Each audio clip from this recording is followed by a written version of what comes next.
kagalahan na nakikita natin sa the experience that we have of love, no? The happiness in yung contentment, no? Ngayon matanda na, hindi na mahirap lumigaya eh. No? Na hindi lang sinumpong ng rayo mo, masaya na ako buong araw. No? Yun na yung kasi kaligayahan ko.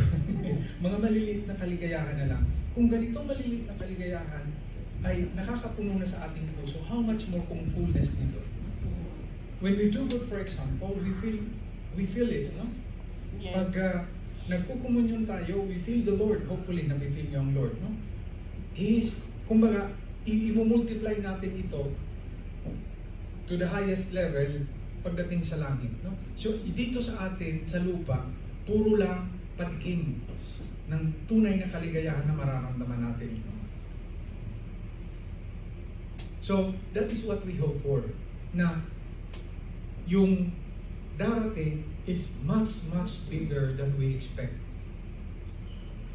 Kasi pinangako na sa atin yan ng Diyos. No? So, hindi ang hope ay hindi lang, oy, positive lang ha. Di ba ganito yung ano natin? Positive lang ang pag-iisip. No? Well, that is passion. No? Pwede natin positive. May mga taong very positive sa ano eh.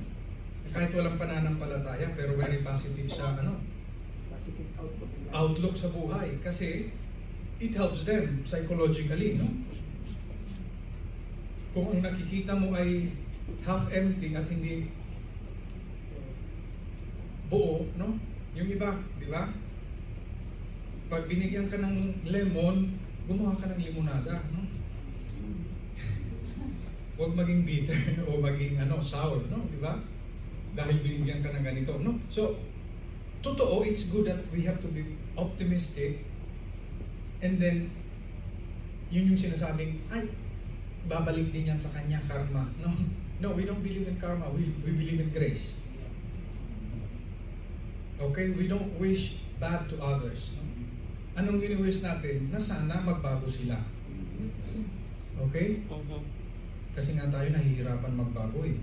Bago baguhin yung iba, baguhin muna natin ang ating sarili, no? So, it is not just an optimism or wishful thinking. It is a gift from God that anchors the soul in the reality of salvation and gives meaning to human existence even amid suffering. No? Nakaugat sa Diyos. If God is with us, who can be against us? Yun yung sabi ni San Pablo. Gutom, trials, cross, death. No, nothing can separate us from the love of God through Jesus Christ. No? So we have to go back again and again. No? Ang taong may pag-asa, iba ang gising. No?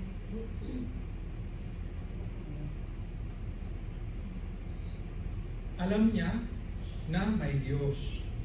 So kahit anong mangyari sa kanya, everything will be alright. Kasi nga, may Diyos, no? Na nakakakita ng lahat. So kung hindi na-appreciate, okay lang. Ang importante nga, mas maganda hindi na-appreciate.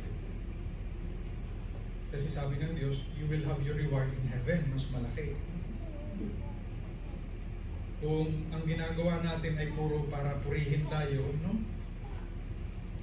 Well, you will have your reward pag pinuri ka.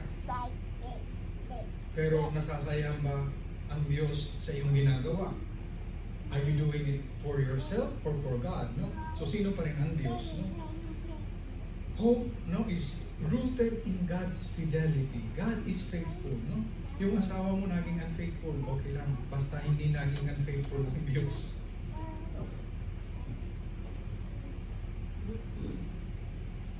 God is faithful with His promise. So, challenge ito palagi, no? Na kung ano man ang ibibigay sa atin ng Diyos, that is the best for us. Oof. No regrets.